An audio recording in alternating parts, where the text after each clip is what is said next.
ALP science school के इस YouTube channel पे आप सभी का बहुत बहुत स्वागत है दोस्तों। उम्मीद करता हूँ कि सभी जितने भी स्टूडेंट्स हैं, जितने भी भाई लोग हैं, सबका एग्ज़ाम अच्छा जा रहा होगा और अच्छा परफॉर्मेंस कर रहे होंगे ग्रुप डी के एग्ज़ाम में। तो आज हम डिस्कस करेंगे आरआरबी ग्रुप डी का एग्ज़ाम जो 11 दिसंबर को सेकेंड शिफ्ट का एग्ज़ाम हुआ है, उसका जितना भी क्वेश्चन हमने स्टूडेंट से अलग अलग जो कैंडिडेट्स दे रहे थे एग्ज़ाम सेंटर पे, उनसे पूछ करके मैंने यहाँ पे अपलोड किया है। और जो भी मैंने क्वेश्चन यहाँ पे रखने की कोशिश की है वो सब सही सही क्वेश्चन है लगभग। कोई अंतर नहीं है, कोई गलत नहीं है। जिस तरह से स्टूडेंट ने जवाब दिया है मैंने उनको रखने की पूरी कोशिश की है। तो ये 11 दिसंबर का सेकंड शिफ्ट का क्वेश्चन है, जिसमें आपको साइंस और करंट अफेयर दोनों मिलेगा।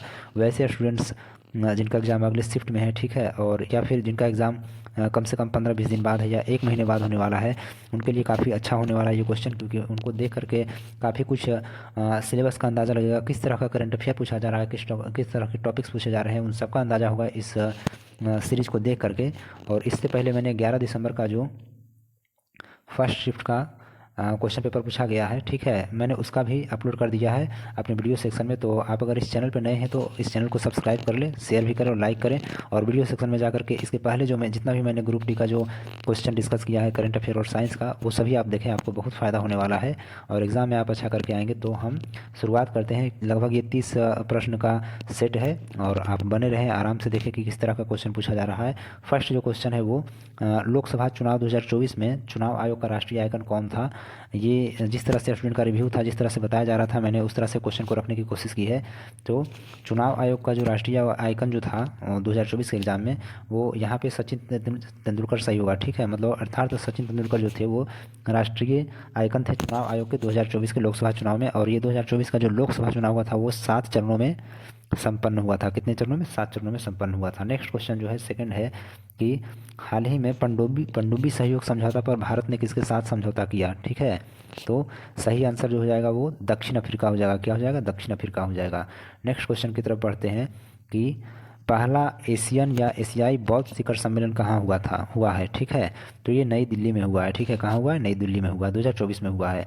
नेक्स्ट क्वेश्चन है कि हाटी ऐप का संबंध किससे है, ठीक है, या हाटी ऐप जो है वो किस सरकार ने लॉन्च किया है। तो ये असम सरकार का ये ऐप है, ठीक है, असम सरकार का पहल है। असम में बहुत ज़्यादा संख्या में मानव और हाथी के बीच में संघर्ष हो रहा था, जिससे बहुत सारे मानवों की मौत हो जा रही थी। तो इसी मानव के संघर्ष को हाथियों के साथ रोकने के लिए इस ऐप को बनाया गया है, जो असम सरकार ने बनाया है। नेक्स्ट क्वेश्चन ये पर्यावरण से रिलेटेड करंट अफेयर और वीवीआई है। इस तरह के क्वेश्चन एग्जाम में बहुत सारे पूछे जा रहे हैं। आप पर्यावरण से रिलेटेड क्वेश्चन मिस नहीं करें, वो देख करके जाएं। पर्यावरण पारिस्थितिकी से किस तरह के क्वेश्चन बन रहे हैं। क्वेश्चन है कि प्लास बिल्ली का पहला फोटोग्राफिक प्रमाण कहाँ मिला है, ठीक है।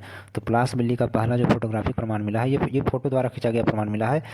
तो ये जो पहला प्रमाण मिला है ये हिमाचल प्रदेश में मिला है। कहाँ मिला है? हिमाचल प्रदेश में मिला है। नेक्स्ट क्वेश्चन है कि किस आईआईटी ने मिट्टी प्रदूषण अर्थात मृदा प्रदूषण से निपटने के लिए एक बैक्टीरिया विकसित किया है। तो आईआईटी मुंबई ने मृदा प्रदूषण से निपटने के लिए एक बैक्टीरिया बनाया है, अर्थात मृदा में जितने भी तरह के प्रदूषण हैं उन सबको ये क्या करेंगे? डिकम्पोज कर देंगे, खा जाएंगे, ठीक है, और प्रदूषण रहित बनाएंगे मृदा को। इसी तरह से एक मिलता जुलता क्वेश्चन है जो आपको हो सकता है देखने को मिल सके कि अभी हाल ही में दर्द रहित इंजेक्शन का निर्माण किस आईआईटी ने किया है। तो ये भी आईआईटी मुंबई होगा। उसके बाद कैंसर थेरेपी के लिए इंजेक्टेबल हाइड्रोजेल का निर्माण ये आईआईटी गुवाहाटी ने किया है, ठीक है। तो इस तरह के क्वेश्चन भी आपको देखने को मिल सकते हैं। ये कुछ आईआईटी से रिलेटेड क्वेश्चन था जिसे मैंने डिस्कस कर दिया है यहाँ पे। नेक्स्ट क्वेश्चन है कि ग्रेफाइट की आकृति किस तरह की होती है, ऐसा क्वेश्चन पूछा गया था। ग्रेफाइट या हीरा से संबंधित था, तो स्टूडेंट जो बता रहे थे उसको मैंने रखने का कोशिश किया है। तो ग्रेफाइट का जो आकृति होता है ये षटकोणीय होता है। कैसा होता है? षटकोणीय होता है, षटभुजाकार होता है, ठीक है। क्रिस्टल जालक के रूप में होता है ग्रेफाइट और काफ़ी नरम होता है। और इसका अगर संकरण पूछा जाए तो sp2 होता है, ठीक है। मतलब ग्रेफाइट के केस में ग्रेफाइट के संरचना में जो कार्बन कार्बन परमाणु होता है, अर्थात एक कार्बन जो होता है वो अपने पास के 2 कार्बन से जुड़े हुए होते हैं, ठीक है। और इसका जो संकरण होता है sp2 होता है। उसी तरह से अगर हीरे की संरचना की बात करें तो हीरे का जो संरचना होता है वो चतुष्फलकीय होता है। कैसा होता है? चतुष्फलकीय होता है, ठीक है। और चतुष्फलकीय होने के साथ साथ इसका अगर संकरण पूछा जाए आपसे तो sp3 संकरण का होता है। ग्रेफाइट sp2 का और हीरा जो होता है ये sp3 संकरण का होता है। ये भी क्वेश्चन पूछ सकता है, वीवीआई क्वेश्चन है, साइंस का है। नेक्स्ट क्वेश्चन है इनमें से क्षारीय मृदा धातु कौन सा, क्वेश्चन इस तरह से आया हुआ था कि क्षारीय मृदा धातु कौन सा है और ऑप्शन दिया गया था। तो जितने भी पीरियोडिक टेबल में जितने भी सेकंड ग्रुप के जो भी क्या हैं तत्व हैं, ठीक है, पीरियोडिक टेबल में सेकंड ग्रुप के जो भी तत्व हैं, चाहे वो मैग्नीशियम हो या कैल्शियम हो या स्ट्रांसियम हो, ठीक है, या बेरियम ये सब हो या फिर रुबिडियम हो, इन सबको क्षारीय मृदा धातु कहा जाता है, ठीक है। क्या बोला जाता है, क्षारीय मृदा धातु। वहीं अगर फर्स्ट ग्रुप की बात करें तो फर्स्ट ग्रुप में जो भी आते हैं तत्व, चाहे सोडियम हो, पोटेशियम हो, रुबिडियम हो, फ्रांसियम हो, ठीक है, सीजियम हो, ये सभी जो है उन सबको क्षार धातु कहा जाता है और सेकंड ग्रुप के तत्व को क्षारीय मृदा धातु कहा जाता है। इंग्लिश में अल्कलाइन अर्थ मेटल बोलते हैं और हिंदी में फर्स्ट ग्रुप को बोलते हैं alkali metal. Next, BBC sports woman award of the year award किनको मिला है, ठीक है। बीबीआई क्वेश्चन है, इस तरह के अवार्ड वाले क्वेश्चन जितना भी बनते हैं आप सभी देख करके जाएं। तो BBC sports woman of the year award मिला है जो मनु भाकर को मिला है। किनको मिला है, मनु भाकर को मिला है। नेक्स्ट क्वेश्चन कि रदरफोर्ड ने अपने एक्सपेरिमेंट में सोने की पन्नी पर किसका बमबारी करवाया था या किसका बमबार्डिंग करवाया था। रदरफोर्ड जब एक्सपेरिमेंट कर रहे थे, ठीक है, सोने की पन्नी पे ये परमाणु का मॉडल देने के लिए, तो उस टाइम पे जो बमबार्डिंग करवाए थे उन्होंने, ठीक है, तो उन्होंने अल्फा किरण का बमबार्डिंग करवाया था। किसका बमबार्डिंग करवाया था, अल्फा किरण का। तो इसमें से बहुत सारे किरण जो थे वो बिना डेविएशन के पास हो गए। कुछ किरण जो ऐसे थे वो थोड़ा सा डेविएशन हुए, थोड़ा सा डेविएट किए, और बहुत कम किरण जो लाखों में जो एक होता था वो पूरी तरह से वापस आ गए थे, ठीक है। तो इससे बहुत सारा कंक्लूजन निकला था, परमाणु के अंदर कितना जगह खाली होता है, इलेक्ट्रॉन कहाँ पे होता है, प्रोटॉन कहाँ पे होता है, इन सब का कंक्लूजन दिए थे रदरफोर्ड। और इन सब के लिए जो बम्बार्डिंग करवाए थे सोने के पन्नी पर, वो अल्फा कण का बम्बार्डिंग करवाए थे। और अल्फा कण को He++ आयन भी बोला जाता है या हीलियम-2+ आयन भी बोला जाता है। क्या बोला जाता है, हीलियम-2+ आयन भी बोला जाता है। तो ये याद रखिएगा, VVI क्वेश्चन और इसका आंसर है। नेक्स्ट क्वेश्चन है कि मुख्य अक्ष के समांतर आने वाली किरणें दर्पण से परावर्तन के बाद कहाँ से होकर जाती है, ठीक है। कोई भी किरण हो किसी भी दर्पण में, तो हमेशा मुख्य अक्ष के अगर समांतर कोई किरण आ रही है तो परावर्तन के बाद हमेशा मुख्य फोकस से होकर के जाती है। कहाँ से जाती है, मुख्य फोकस से होकर के जाती है। ये आपको ध्यान में रखना है, ठीक है। तो इसका आंसर हो जाएगा मुख्य फोकस। क्या हो जाएगा, मुख्य फोकस। नेक्स्ट क्वेश्चन है क्वेश्चन नंबर 12 कि CaCO3 को गर्म करने पर क्या मिलेगा। बहुत ज़्यादा रिपीट कर रहा है इस तरह का क्वेश्चन वियोजन अभिक्रिया से। इसको अगर हम गर्म करेंगे CaCO3 को तो कैल्शियम ऑक्साइड और कार्बन डाइऑक्साइड मिलेगा, CO2 मिलेगा, ठीक है। तो मेरा जो प्रोडक्ट हो जाएगा ये CO+CO2 होगा, ठीक है। ये वियोजन अभिक्रिया का एग्जाम्पल है। नेक्स्ट क्वेश्चन है कि चीनी किस तरह का विलयन है। तो चीनी एक होमोजीनियस सॉल्यूशन है, समांगी विलयन है। कैसा विलयन है, समांगी विलयन है, ठीक है। अर्थात इसमें पता नहीं चलता है कि विलेय और विलायक किस तरह से हैं, अलग तो पता लगता नहीं, मिले हुए होते हैं। तो हम विलेय को इसमें खुली आंखों से देख नहीं सकते हैं। तो ये समांगी विलयन है। कैसा विलयन है, समांगी विलयन। नेक्स्ट क्वेश्चन है क्वेश्चन एक फॉर्मूला से पूछा गया था कि W बराबर क्या होता है, ठीक है। W बराबर, तो ये आपने पढ़ा होगा क्लास 10th में इलेक्ट्रिसिटी के चैप्टर में, ये I² RT होता है, ठीक है। W बराबर I² RT होता है। इसी में पावर जो होता है ये VI होता है, वोल्टेज गुने करंट होता है, ठीक है। या उसके बाद W जो होता है ये VIT होता है, ठीक है। वर्क जो होता है या ऊर्जा जो होता है VIT भी होता है, जहाँ V वोल्टेज है, I करंट है और T टाइम है। उसके बाद अगर हम पावर की बात करें तो ये I² R भी होता है, ठीक है, जो मैंने यहाँ पे लिखा हुआ है I²R, यहाँ पे मिस प्रिंट हो गया, पावर होना चाहिए P = I²R। तो ये सब पूछा गया है। पावर का एक और फॉर्मूला जो होता है वो W/T होता है। P बराबर क्या होता है, W/T होता है, रेट ऑफ डूइंग वर्क। कार्य करने की क्षमता को हम शक्ति कहते हैं, पावर कहते हैं, ठीक है। या कार्य में समय के साथ परिवर्तन को हम क्या बोलते हैं, शक्ति बोलते हैं, ठीक है। तो ये सब VVI फॉर्मूला बेस्ड क्वेश्चन है, आप इसे ध्यान में रखें। नेक्स्ट क्वेश्चन है 15 वैसी स्पीसीज जो इलेक्ट्रॉन पेयर ग्रहण करता है उसको क्या बोलते हैं। तो ये अम्ल होता है, ठीक है। जो भी स्पीसीज इलेक्ट्रॉन पेयर ग्रहण करता है वो अम्ल होता है। जैसे में NH3+H+, ठीक है।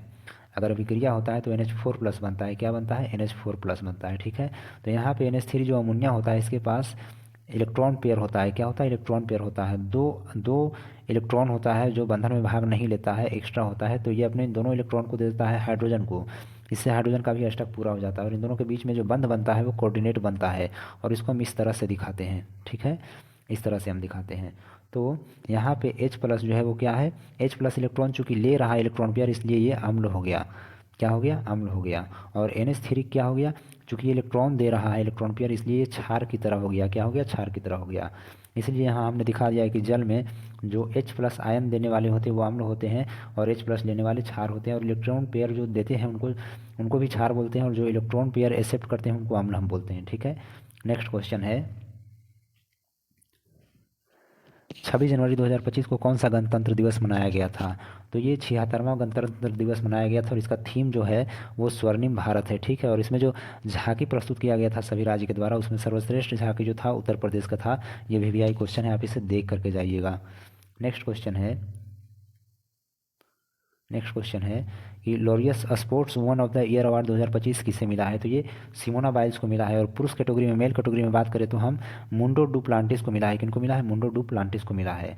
नेक्स्ट क्वेश्चन, अवार्ड से बहुत सारा क्वेश्चन पूछा जा रहा है, तो अवार्ड को पूरी तरह से रट करके जाएं। नेक्स्ट क्वेश्चन है कि 2025 में UEFA चैंपियन लीग किसने जीता है। तो पेरिस सेंट जर्मन ने जीता है। कौन जीता है, पेरिस सेंट जर्मन ने। नेक्स्ट क्वेश्चन है कि 2025 से 26 में रक्षा मंत्रालय के लिए कितना बजट का आवंटन किया गया। ठीक है, तो ये इतना है 1 10 100,000 100 लाख 6,81,210.27 करोड़ रुपया रक्षा मंत्रालय के लिए आवंटित किया गया। नेक्स्ट क्वेश्चन है कि नीति आयोग के नए पूर्णकालिक सदस्य कौन बने हैं। ठीक है, तो ये सही आंसर जो हो जाएगा राजीव गौबा हो जाएगा। ठीक है, ये पूर्व केंद्रीय मंत्री हैं। और नीति आयोग के अगर CEO की बात करें हम, तो BBR सुब्रमण्यम है। कौन है, BBR सुब्रमण्यम।